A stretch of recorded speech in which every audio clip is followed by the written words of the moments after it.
un fondo de coinversión y está basado 100% en reglas. Coinversión, lo cual quiere decir que no estamos nunca liderando rondas ni nada por el estilo, estamos haciendo un ticket relativamente pequeño. Y las reglas son 3. 1, que sea emprendedor Endeavor, es decir, que haya pasado por todo el proceso de selección que te definí antes.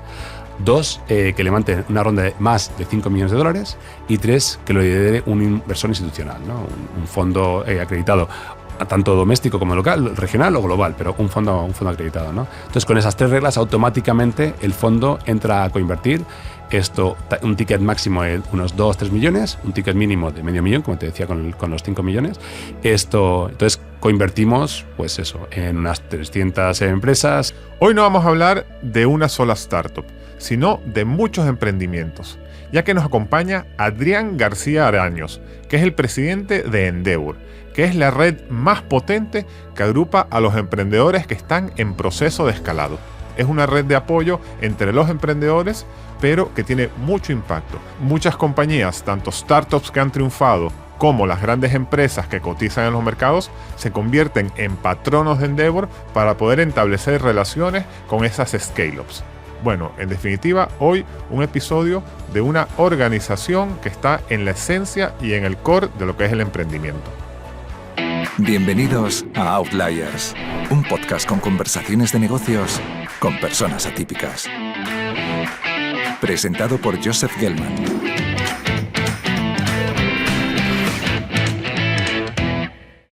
¿Qué tal, Adrián? ¿Cómo estás?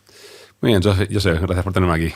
No, bienvenido aquí al podcast, grabando de lunes, ¿no? Somos tempraneros y primer día de la semana. Me encanta, hay que empezar fuerte la semana. Muy bien. Oye, cuéntanos un poco de tu vida pre-Endeavor. A ver, mi vida pre-Endeavor se organiza un poco en finanzas, medios de comunicación y un poco de comercio exterior. Así que estuve unos años en trading floor, luego me pasé al mundo del comercio exterior, gracias al ICEX y la Cámara de Comercio. De ahí estuve en medios, en The Economist, varios años, y de ahí pasé a JP Morgan. Y entonces esos 15 años de vida fueron esa combinación. Pero no es un paso evidente de esto que cuentas a Endeavor, que es una asociación de emprendedores. ¿Cómo se da ese paso o por qué te vas a Endeavor? Sí, la verdad es que poco que ver. Parece que todos los ingredientes de mis vidas previas dieron lugar a lo que luego era Endeavor. Para mí tampoco era muy obvio, porque el mundo de emprendimiento para mí era un gran desconocido, pero sí que es cierto que muchas cosas de las que me había nutrido en mis experiencias anteriores pues fueron perfectas para este rol. Okay. Oye, para los que no conocen, que serán muchos de los que escuchan el podcast, porque Endeavor lo conoce la gente que está muy metida en el ecosistema. Entonces, cuéntanos qué es Endeavor, de dónde nace, cuáles son sus objetivos. A ver, en esencia, la fortaleza que tiene Endeavor es la red, ¿no? Es el network, ¿no?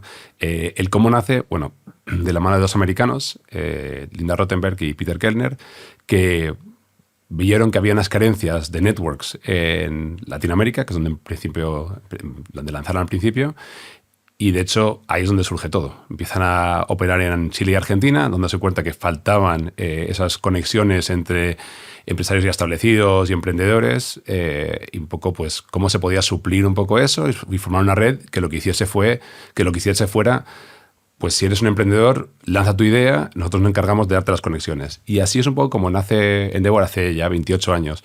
Y a día de hoy, pues eso, 40 y tantos países y 2.500 emprendedores en todo el mundo, en esencia, brindándoles la red a todos los emprendedores. O sea, es una red de soporte para emprendedores.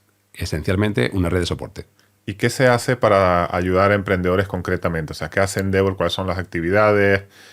O sea, ¿en qué se traduce a nivel concreto este objetivo de, entiendo, ayudar a emprendedores a que hagan empresas y que tengan éxito? Sí, a ver, la esencia, un poco volviendo a la pregunta anterior, ¿no? El por qué hacemos lo que hacemos es porque creemos en lo que llamamos el efecto multiplicador, ¿no? Creemos en que los emprendedores no solamente generan empleo, sino que aparte también generan influencia dentro de sus mercados. Por un lado, pues cuando tienen un evento de liquidez, invierten en la siguiente generación, el expertise que tienen lo comparten como mentores, gente que ha estado con ellos se ha dado cuenta que esto de montar una empresa es viable, también la voy a montar yo. Entonces está toda la PayPal Mafia y demás famosa, pues está todo eso en los emprendedores. Entonces lo que hacemos nosotros es darles apoyo a ellos para que ellos puedan crecer.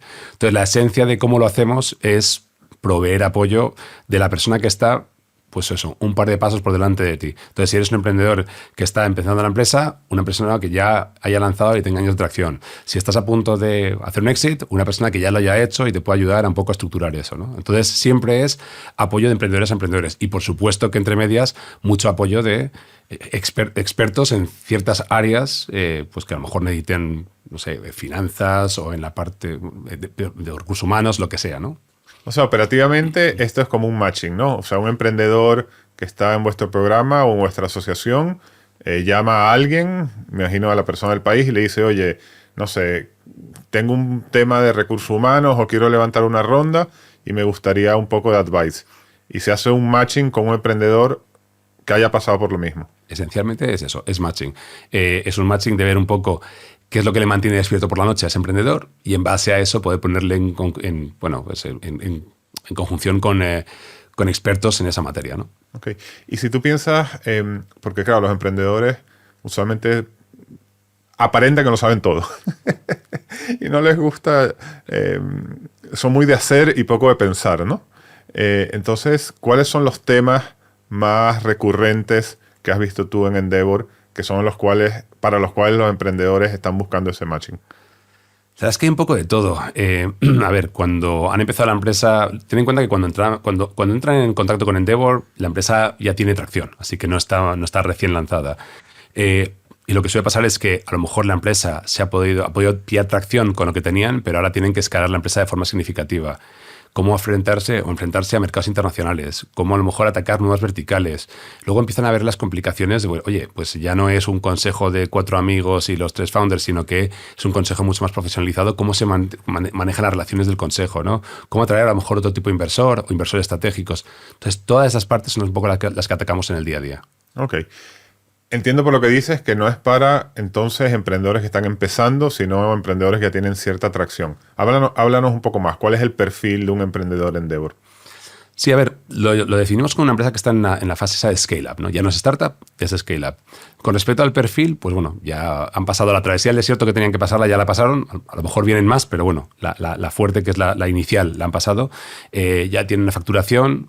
No sé, la facturación media puede fluctuar. Quiero decir, no me quiero ceñir a números, pero vamos a llamar lo que son. Creo que la estadística nos dice que los que han sido seleccionados en este último año han sido más o menos unos 7 u 8 millones de facturación, ¿no? Entonces, pues no, ya tienen un volumen significativo de empleados, ya están facturando, posiblemente estén ya en 2 o 3 países. Así que ese es un poco el perfil. Luego, lo que es el emprendedor en sí que nos hemos dado cuenta de una serie de cosas, ¿no? Sí que es cierto que hay excepciones increíbles de emprendedores jóvenes y demás, pero por lo general es un emprendedor ya algo más maduro, a lo mejor no es su primer emprendimiento, es tu segundo o tercero, o ha estado en el mundo corporativo varios años y ha visto una oportunidad. Así que estamos hablando de emprendedores que ya tienen década o década y media de experiencia por lo menos. Todos han tenido una experiencia internacional interesante, o bien han estudiado fuera, o bien son de fuera, o por su emprendimiento han estado mucho expuestos a los mercados de fuera, ¿no? Entonces, y todos vienen con experiencia previa, que es lo que decía un poco, que viene un poco con la edad, ¿no? Así que no son veinteañeros que acaban de dejar el instituto y han montado una empresa, sino que ya tienen una experiencia previa. Como los que pasan por este podcast, ¿no? Yo siempre digo, no me recomendéis el que acaba de montar una startup hace 6 meses. Que me escriben todos por LinkedIn. Ese no es el perfil, ¿no? Pues más o menos, mira, perfil Endeavor es el perfil que pasa por este podcast. Entonces... Bueno, y de hecho es muchos ya han pasado por acá. Sí, por eso te iba a preguntar. Dame unos ejemplos para ilustrar ese perfil con gente del ecosistema español, si quieres, y si quieres también algún internacional, de scale-ups que son parte de Endeavor. A ver, el ecosistema español, el ejemplo más notorio a lo mejor es Cabify, ¿no? Juan Antonio de Cabify. Pues ese no ha pasado por acá, ¿ves? Mira, uno que tienes que invitármelo. Tal vez debería pasar, y además es una persona increíble en muchos aspectos, pero él es un caso notorio. Es un caso notorio más que nada por ser el primer unicornio en España, ¿no? Y tuvimos la suerte de elegirle mucho antes de eso y haber visto la evolución de Cabify. No solamente la evolución de Cabify, también el efecto multiplicador del que hablaba, ¿no? Hemos visto cómo muchos de sus directivos, luego, algunos han quedado, pero muchos otros luego se han ido a montar empresas que luego también se han convertido en unicornios en sus respectivos países. Así que es precioso ver un poco eso. Y luego el ejemplo que ha sido Juan Antonio estuvo hasta hace un mes como presidente del Consejo de Endeavor España. Así que realmente es un gran ejemplo, pero Estamos siempre pensando que son emprendedores de tech, pero bueno, también tienes algunos que no son tan tech, o a lo mejor un poco más de low tech, ¿no? Pero Goico Grill, las hamburgueserías, serían un caso precioso con Andoni Goicoechea, o un caso que también sé que estuvo en Outliers como Alberto Benbunan, que le elegimos con Mobile Dream Factory y luego ha estado con Gelt y varias otras cosas, ¿no? Okay. Y aparte de hacer este matching, hacéis actividades, os reunís, hacéis congresos, o sea, ¿qué más hay en la propuesta? Hacemos eventos. Al final, la esencia de un network es conectar a gente. Entonces, dentro de esa parte de activar la red de contactos, eventos es fundamental. Eventos de selección de emprendedores, y que es la parte de los comités de selección que hacemos, pero luego también eventos más sociales, con la finalidad de que al final los emprendedores se conozcan entre ellos. Que se conozcan entre ellos y también puedan compartir un poco, pues eso, sus inquietudes, y que sepan que están en un entorno en el cual pues otra gente también les entiende y está pasando por lo mismo. Porque al final este viaje de emprendedor es un viaje que suele ser bastante solitario, y cuando tienen otros emprendedores que han pasado por lo mismo, están pasando por lo mismo, pues un poco más reconfortante, ¿no? Ok, yo creo que ya claro a grandes rasgos lo que es. Después voy a profundizar en unos temas. Pero antes de seguir, ¿para qué te traen a ti Endeavor? O sea, cuando vas a Endeavor, ¿vas en qué capacidad y para hacer qué?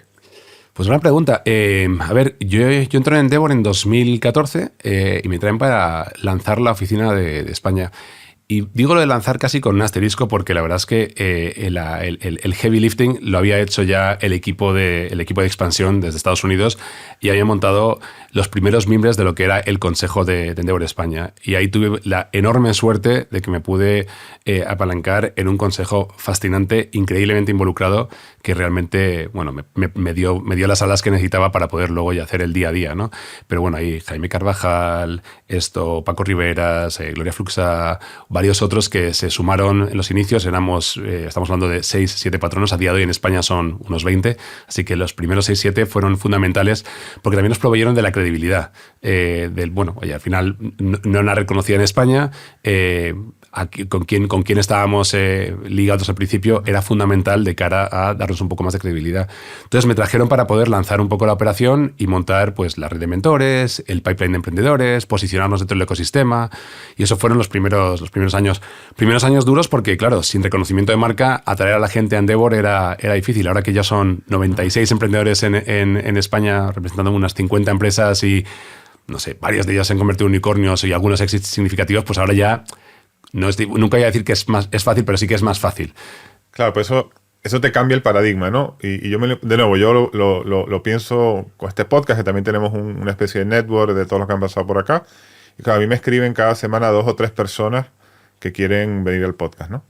Y yo les digo, mira, no aceptamos inbounds, es todo. La manera que he logrado de no tener que estar pasando todo mi tiempo, porque esto es un proyecto on the side, seleccionando gente, es que no acepto a nadie, ¿no? O sea, el que quiera estar en este club no está aceptado, ¿no? Como decía Woody Allen. Y es todo recomendación. Pues a ti te recomendó Noelia Moedo, y así vamos. A Noelia la recomendó, creo que a la gente de Kibo, ya no me acuerdo. O sea, así vienen, ¿no? Entonces, pero en vuestro caso, ¿cuál es el criterio de selección? Porque hoy en día os deben llover aplicaciones de todo el mundo en España. Sí. A ver, lo fundamental para nosotros es que el emprendedor esté en un punto de inflexión. Así que ya tiene esa atracción que hemos dicho, pero aparte tiene que haber un punto de inflexión en el cual se pueda ver ese crecimiento y donde la red de Endeavor le pueda aportar. Entonces es fundamental encontrar un emprendedor que ya ha probado que el modelo funciona y que está ante un punto de inflexión en el cual pues, se va a poder apalancar mucho más en la red. Ok. ¿Y cómo es el proceso de selección? O sea, un proceso sencillo que básicamente decide el country manager, o hay que pasar una serie de entrevistas así como si fuese un proceso de McKinsey. ¿Cómo es? Es un proceso complejo, con mucha ingeniería por parte de consultores estratégicos detrás, ¿no? Pero bueno, es un proceso, yo creo que es un proceso de mucho valor añadido. Bueno, pues yo tengo un bias de presidir la organización, entonces es lo que yo opino, pero es un proceso que puede durarte entre 9 meses y 1 año y medio. Pero casi que no es un proceso, lo es porque hay una serie de partes, pero realmente es un aprendizaje, más que nada, ¿no? Entonces es un momento en el cual nos reunimos primero con el emprendedor, vemos un poco cuáles son sus inquietudes, en qué momento está. En base a eso le ponemos con una serie de mentores. Esos mentores, por un lado, le dan feedback, pero por otro lado también a nosotros nos validan un poco lo que es el emprendedor, porque a lo mejor es un sector que desconocemos por completo y tenemos mentores que saben mucho más de esa área. De ahí pasan a un panel local con nuestro consejo a nivel nacional y de ahí pasan a un panel internacional. Para que te hagas una idea, si has visto Shark Tank, pues un poco como Shark Tank, pero un poco más amigable y más en profundidad y menos show, justo. Pero en esencia, un poco ese es el proceso. El proceso dura esos 9 meses, 18 meses, más que nada porque coordinar agendas es tan difícil. No es porque nosotros queramos hacer que el proceso sea eterno, sino porque no quiero que te veas con cualquier mentor. Quiero que te veas con un mentor que tú me has dicho que tienes un problema en X. Entonces quiero que te veas con ese mentor. Y ese mentor está disponible en 2 meses. Y el siguiente otros 2. Y luego otros 3. Entonces, claro, todo esto toma su tiempo. Y al final se dilata en el tiempo el proceso por una cuestión de agendas, no por una cuestión de... Pero decís mucho que no, porque a ver, yo trabajo ahora en M&A, ¿no? Y claro, el otro día estábamos hablando, hicimos un due diligence con una empresa y al final decidimos no comprarla. Entonces hablábamos, oye, ¿cómo? Claro, entonces la empresa se molestó.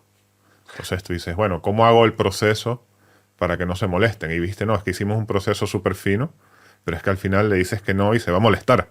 Porque él ya estaba con su ilusión de que le iban a comprar la empresa. Aquí sucede lo mismo, o sea, ¿cómo gestionas eso? Porque un emprendedor que bueno, no todos, pero suelen tener personalidades fuertes y egos alimentados, que le digan que no entraste después que pasaste un proceso, será complicado. ¿Eso cómo lo gestionas? A ver, es complicado, pero por lo general, esto es complicado siempre gestionar esos no, ¿no? Es complicado gestionar el no en el inicio cuando vienen a Endeavor y dicen quiero postular y le decimos not yet, no es tu momento, o tienes que esperar, o no lo estamos viendo. O sea, ese es el primer no.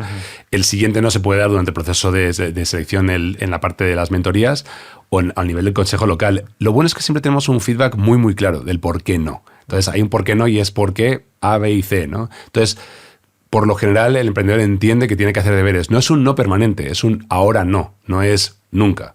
Por lo general es, oye, espera que puedas trabajar en A, B y C y cuando tengas hecho trabajado, vuelve otra vez con esas métricas y me lo pruebas y encantado. Pero usualmente es sobre la evolución del negocio, o sea, es más porque el negocio no está suficientemente maduro, a lo mejor todavía no es una scale-up, o es más por un rasgo personal de liderazgo del founder que va a entrar en Endeavor, o sea, los no vienen por dónde usualmente.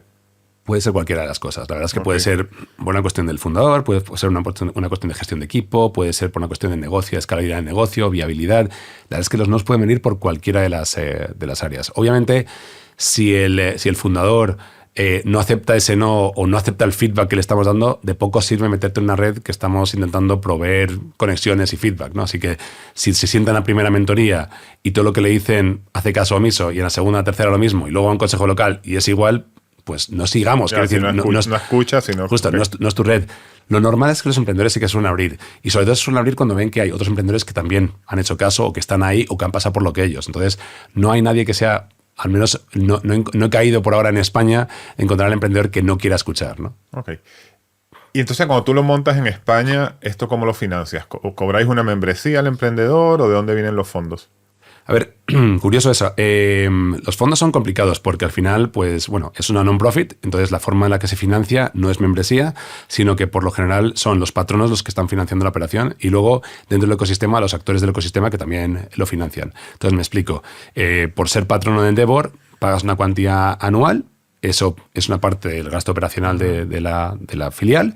Y luego, por otro lado, pues actores tecnológicos, los Microsoft, los Amazons, todos estos, BVA y demás, también muchas veces hacen actividades que también dan apoyo a la filial, ¿no? Y luego los emprendedores también esperamos que hagan un give back. Es decir, una vez que el emprendedor ha sido seleccionado, se espera que el emprendedor haya visto valor y no solamente crea en el valor que le ha ofrecido a él, sino que crea en el valor que le va a ofrecer al ecosistema Endeavor y también quiere hacer un poco un pay it forward y hacer una donación anual.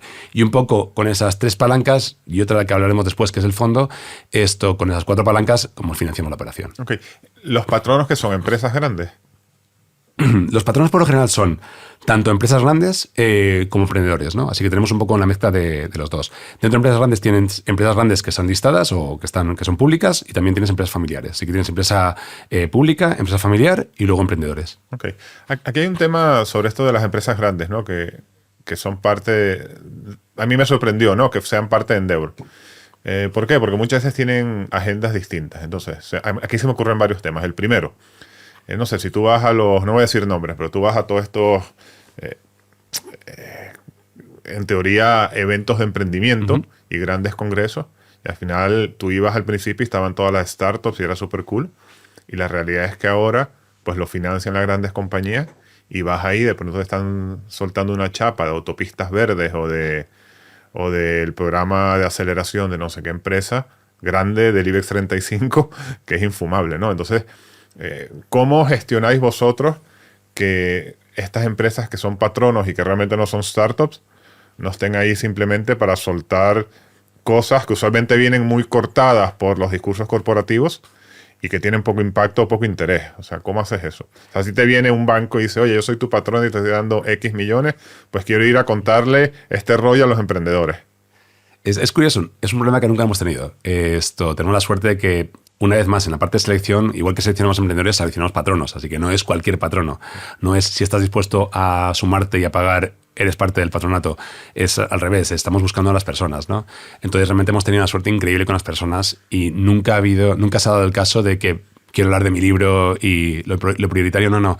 Están siempre genuinamente interesados en lo que está pasando en el ecosistema.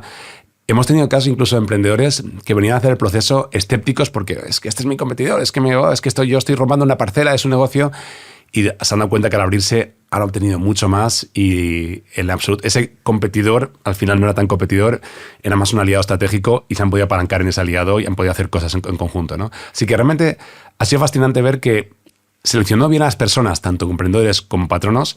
El flow ha sido muy, muy, muy sencillo. Nunca hemos tenido ese conflicto en ningún caso, ¿no? Pero el patrón es la organización, por ejemplo, si es BVA, ¿el patrono es BVA o el patrono es Carlos Torres, por ejemplo?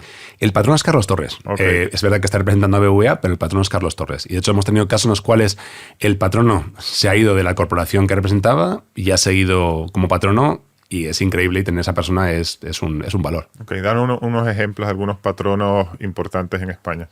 A ver, patronos importantes, tienes Carlos Torres, tienes a José María Álvarez Payete, Javier Monzón, he comentado antes Jaime Carvajal, Paco Riveras, también en la parte de emprendimiento tenemos a Don Igoico Echea, Igoico Oril, Alex Romero, Juan de Antonio, Verónica Pascual, que es la presidenta actual, Gloria Fluxá, de la que he hablado antes también.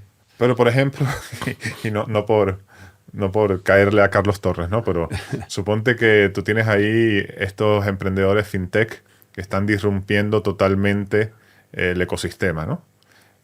Y por otro lado tienes a un banco o a una telco, para no centrarnos solamente en el banco. Parece que son como agendas contrapuestas, ¿no?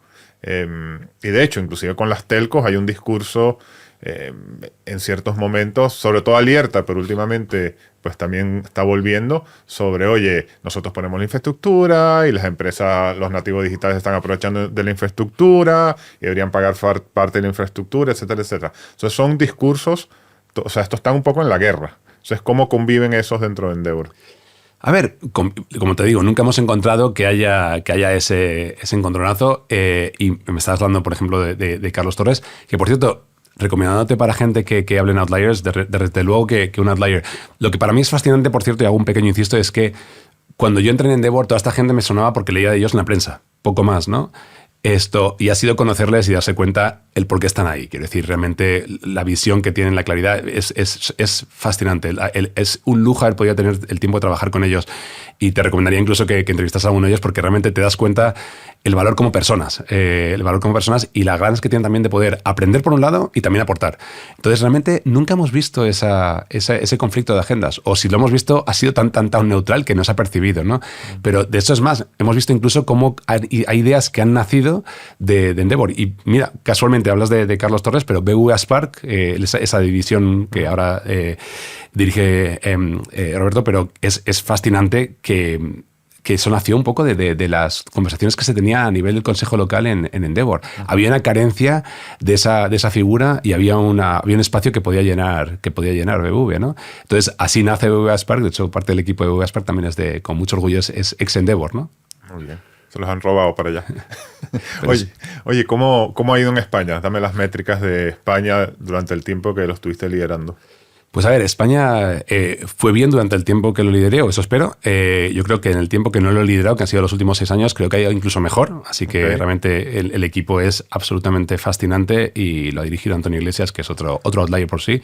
A efectos de métricas, a ver, cuando yo estaba liderándolo, pues tuvimos varias, ¿no? Lo primero es que pudimos llegar a ese equilibrio de los 15 patronos, ¿no? Así que llegar a 15 personas que tuviesen ganas de estar por ser parte de Endeavor y pagar por ser parte de Endeavor. Ese es el número, 15 usualmente en cada país. El equilibrio está normalmente en 15. Ahora mismo estamos en 20 solamente porque hubo unos patrones de primer nivel que se querían sumar, a los cuales no queríamos perder la oportunidad, entonces el consejo toma la decisión de ampliarlo, ¿no?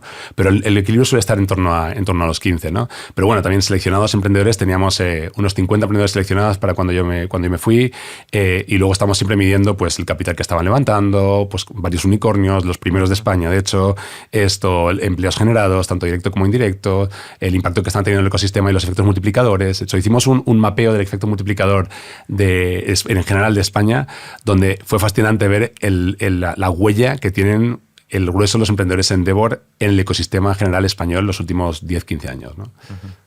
Muy bien. Oye, entonces, y después te nombran presidente global. O sea, primera pregunta, ¿es normal que un español sea presidente global o fue una sorpresa para ti?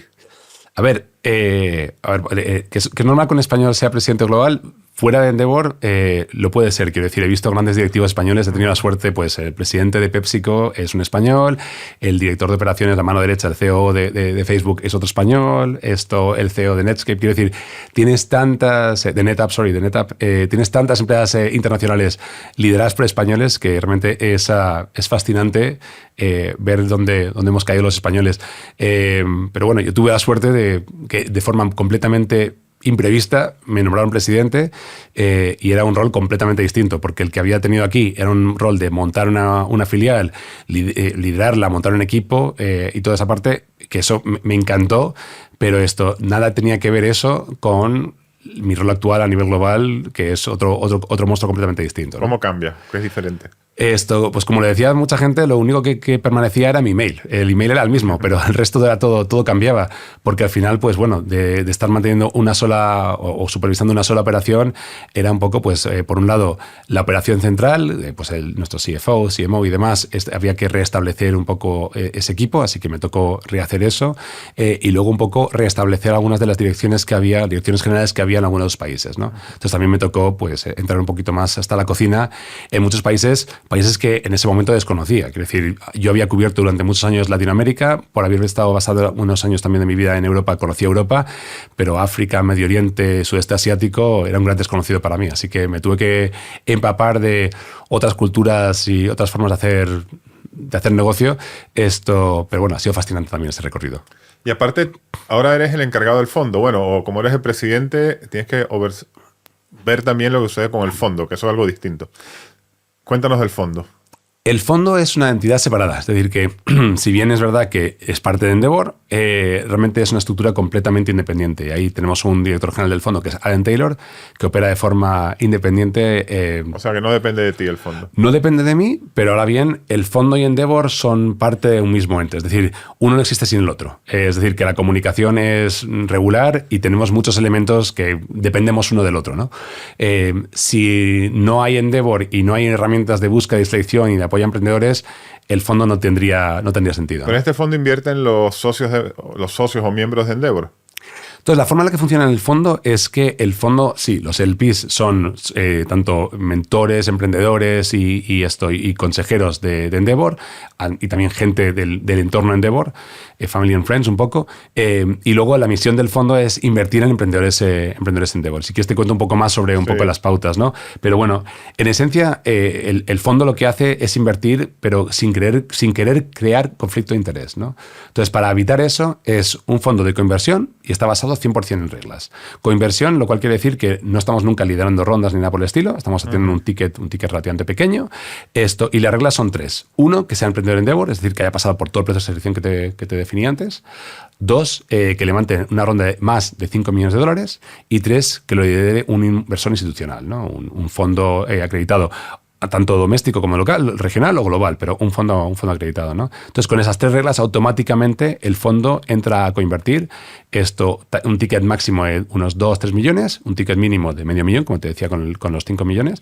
Entonces, coinvertimos, pues eso, en unas 300 empresas. A día de hoy, vamos, para que te hagas un poco una idea, tenemos unas 320 empresas invertidas en más o menos unos 36 mercados y tenemos unos 520 millones de activos bajo gestión en los últimos 11 años en 4 fondos consecutivos. Ok. Aquí hay un tema interesante, ¿no? Porque por aquí han pasado muchos Venture Capital, todos los buenos de España. Entonces, cuando se sinceran, te dicen lo siguiente. Yo creo y también ya yo creo que lo dicen más, inclusive cuando no se sinceran, ¿no? Oye, esto es un negocio probabilístico. O sea, nosotros invertimos en X cantidad de startups. La mayoría no van para ningún lado. Hay unas ahí del medio que crecen poquito, que inclusive para nosotros son peor, porque para nosotros que crezcan poco no nos arregla el fondo. Y después hay una minoría, un porcentaje menor, a las cuales les va muy bien y con estas pagamos el fondo. Entonces, no sé, eso parece un poco contraintuitivo con lo que sería la misión de Endeavor, ¿no? Porque de cierta manera si esta es tu tesis, estarías como seleccionando entre los emprendedores Endeavor buenos o los que van a tener éxito, los que no van a tener éxito. Se supone que estos todos van a tener éxito. No sé, ¿eso no genera algún tipo de conflicto o es algo en lo cual pensáis y discutís? ¿O cómo afrontáis este tema? A ver, para evitar el conflicto hacemos lo de las reglas, lo cual quiere decir que cualquier emprendedor que cumple la regla automáticamente coinvertimos, así que me da igual de qué sea el negocio, me da igual, con tal de que se cumplan esos 3 requisitos, automáticamente coinvertimos. Esa era la primera forma de evitar ese conflicto, ¿no? Así que no estoy eligiendo como padre no estoy eligiendo cuál es el mejor de mis hijos. Estoy diciendo todos son iguales, si se cumple, se cumple. Y luego lo que sí que estamos haciendo es que nos estamos apalancando en ese proceso de selección que realizamos para poder, pues, bueno, realmente voy a refrasearlo. Esta es la famosa expresión americana de put your money where your mouth is, ¿no? Pues exactamente es eso. Estuvimos operando durante 15 y 16 años como non-profit pura y nos dimos cuenta de la cantidad de oportunidades que hemos perdido. Y ahí es donde nos dimos cuenta, oye, ¿y si hacemos esto? Así que hicimos una ingeniería inversa. Oye, en base a lo que habíamos hecho, si hubiéramos invertido, ¿en qué momento habría tenido sentido? Y de ahí salen esas reglas y de ahí sale un poco la lógica del fondo. A lo que tú has comentado del riesgo de tal, hay que añadirle un riesgo mayor, que es que nosotros operamos sobre todo en países, economías en crisis o países en vía de desarrollo, lo cual quiere decir que hay también otra incertidumbre adicional que es la político-económica, ¿no? Entonces hemos tenido empresas en las que hemos invertido en un momento álgido de la economía y de repente la economía se tumba y se vuelve a tumbar y se vuelve a tumbar. Nosotros nos quedamos siempre. Y es más, si ves un poco la trayectoria del fondo, algunos exits mejores en temas de múltiplos han sido en Turquía y Argentina, que son economías en las cuales cuando entra el inversor, se emociona, pero en cuanto las cosas se ponen un poco moviditas, ya se sale, ¿no? Nosotros, como nos quedamos, siempre tenemos, es decir, lo sufrimos, pero nunca, siempre miramos hacia adelante, ¿no? Porque sabemos que de todo se saldrá, ¿no? Así como te digo, la otra incertidumbre sería esa parte político-económica, que también es parte de nuestro juego, sobre todo estando en Filipinas, Nigeria, Ecuador y todos los países en los que operamos, ¿no? ¿Entráis en los consejos de las compañías en las cuales invertís o como siempre acompañáis, estáis simplemente como inversor financiero? Estamos como inversor financiero y lo que sí que estamos intentando es siempre ponernos del lado de emprendedores. Si necesita alguna ayuda en algún momento, nuestro mantra es primero el emprendedor, entrepreneur first. Entonces, nuestro mantra es, si él necesita ayuda en alguna cosa, entraríamos a intentar ayudarle. Pero por lo general, nunca entraríamos en el consejo, a no ser que haya una dinámica completamente corrosiva en el cual el emprendedor nos diga, por favor, necesito que entréis, ¿no? Ok.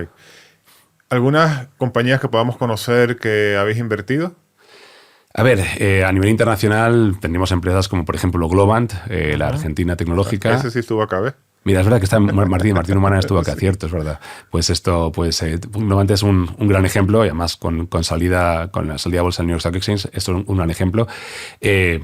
Tienes tantas otras, tienes Insider, que acabamos de anunciar además una nueva ronda que se realizó hace un par de semanas. Tienes Moneypoint en Nigeria, que es un unicornio en la zona. Aquí en España hemos tenido la suerte de estar en Cabify, en Globo, en tantas otras. La verdad es que hemos tenido bastante suerte en ese aspecto. Y luego en Indonesia lo mismo también. Pues hemos tenido suerte en Sudeste Asiático, Latinoamérica, algunas en Estados Unidos también, Medio Oriente, Tavi, Tamara. Realmente es que me pongo a mapear. Lo que pasa es que las que me salen son, es curioso, mirando el portfolio, ¿no? Te he hablado que es un portfolio de 320 empresas, de las cuales 60 son unicornios, ¿no? Así que me salen los unicornios a relucir siempre. Pero bueno, hay tantas otras que no lo son, que son igual de prometedoras o más. Muy bien. Oye, cuéntanos a día de hoy qué es Endeavor. Danos las métricas. A ver, las métricas a día de hoy. Estamos en 45 países, tenemos 2.500 emprendedores seleccionados, tenemos más o menos unos 500 patronos o board members o consejeros en todos los patronatos a nivel global, y una red de más o menos unas 10.000 personas en lo que es mentores y demás dentro de la red. Así que esas son las métricas a grandes rasgos. Y luego dentro del fondo, como te comentaba, 520 millones de activos bajo gestión y unas 320 inversiones realizadas. Muy bien. Oye, pues nada. Ha crecido bastante. Mira, una anécdota, cuando yo estaba haciendo el MBA en el 2000, una persona que estudiaba conmigo se graduó del MBA y claro, yo me fui a McKinsey, el otro se fue a Goldman y ya se fue a Endeavor. Yo, ¿viste qué? ¿Por qué se va a Endeavor? ¿Qué cosa tan rara? ¿Qué es eso de Endeavor, no? Yo creo que estaba empezando apenas en el 2000, ¿no? Puede ser, sí. Empezó en el 97, así que sí. Pues está, mira, ha escalado. Así que nada. Oye, unas preguntas personales antes de dejarte ir. Tú estás rodeado de emprendedores, hablando con emprendedores todo el día, haciendo de puente entre emprendedores y entre corporaciones emprendedores. Sin embargo, tú no eres emprendedor. ¿Eso te causa algún tipo de disconfort a ti o a los emprendedores? Muy cierto, muy cierto. Me considero intraemprendedor, pero mira, si Dios... Te dirían algunos que han pasado por acá hasta en Endeavor que eso no es emprender. Eso no es emprender. Yo no estoy de acuerdo, ¿no? Pero bueno. Pero muy cierto. Pero no sé si has tenido en alguna ocasión un invitado 2 veces, pero si Dios quiere, dentro de un par de temporadas volvemos a hacer la entrevista porque la curiosidad emprendedora me pica, sí. O sea, era la siguiente pregunta, ¿no? O sea, ¿crees que tu carrera en el medio plazo o largo plazo irá hacia el emprendimiento?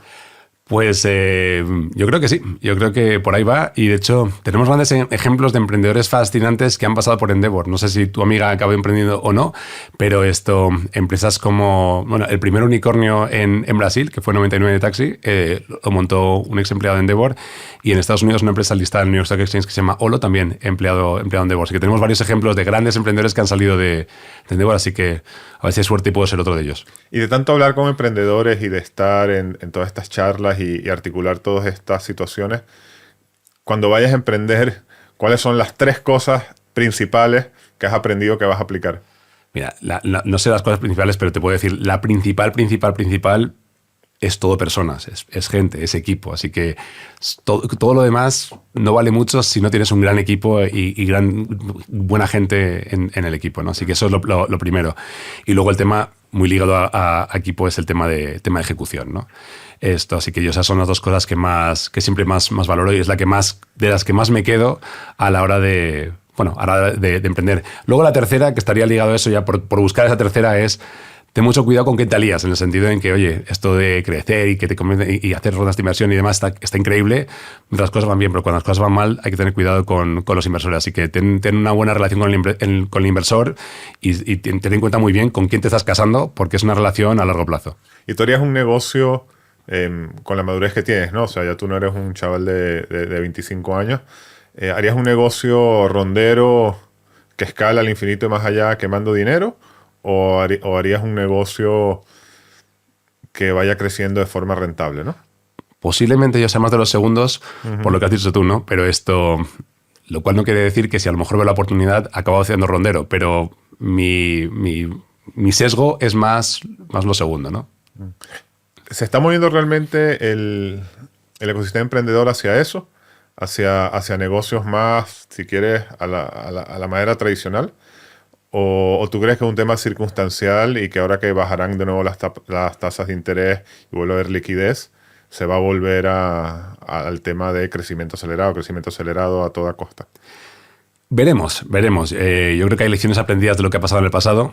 Y yo sí que creo que, había un momento de exceso de capital, pero sí que es verdad que hay un punto de equilibrio, ¿no? Entre dónde están los levers que puedes tocar para poder ser rentable y puntos en los cuales tienes que crecer porque tienes ese first mover advantage y tienes que realmente intentar salir adelante el primero y lo más rápido. Y ahí sí que necesitas quemar y crecer. Entonces, hay un equilibrio, sí. Si sabes cuáles son las teclas que tienes que dar mientras estás creciendo, Eso siempre es bueno. Y yo creo que se ha demostrado ahora. Muchas empresas que, pues cuando tuvieron la oportunidad de levantar capital, levantaron, pero cuando en el momento que no hubo escasez de capital, supieron tocar esas teclas y ponerse rentables, el futuro va a estar un poco por ahí. Yo creo que es saber buscar ese equilibrio, ¿no? Muy bien. Bueno, te estaremos mirando a ver qué emprendimiento vas a hacer en el futuro. Y después me vas a pasar la lista de los Endeavor que hablan español para invitarlos todos al podcast. Por supuesto. Empezando por Carlos Torres, que lo conozco. Cuando yo estaba en McKinsey, coincidimos un año. Mi primer año fue su último año. Y recuerdo que era un tío muy afable. Y de hecho me entrevistó. Fue la entrevista más dura que he tenido en McKinsey. En esa época él estaba con los temas de energía y me puso una entrevista sobre ciclos económicos. Yo me acuerdo que yo sudaba, estaba así todo nervioso. Pero bueno, pero saliste el paso la pasé, no, salí el paso. Oye, gracias por venir. Gracias a ti por tenerme. Después de haber oído tanto hablar del podcast, un lujo poder estar aquí. Bueno, pues nada, hay que escucharlos, pero bueno. Oye, para terminar, indudablemente tú has tenido una carrera exitosa y eres el presidente de Endeavor, que es una gran organización, ¿no? ¿Tú crees que ese éxito que has tenido se debe a que tienes un talento innato, a que has trabajado muy duro, o es que has tenido suerte? A ver, me encantaría decir que soy el más inteligente y tal, pero realmente hay un componente de suerte innegable. Y es verdad que todo lo que yo he hecho en mi vida siempre lo he hecho con pasión. Entonces, sí, he trabajado mucho, tal vez, pero lo he hecho porque realmente lo he disfrutado en todo momento. Todos los trabajos que he hecho me han encantado.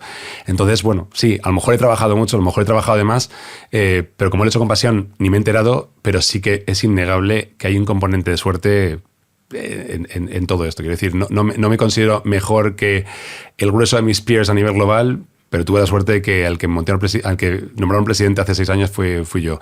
Pero, como te digo, hay un componente de suerte que nunca me gusta negar.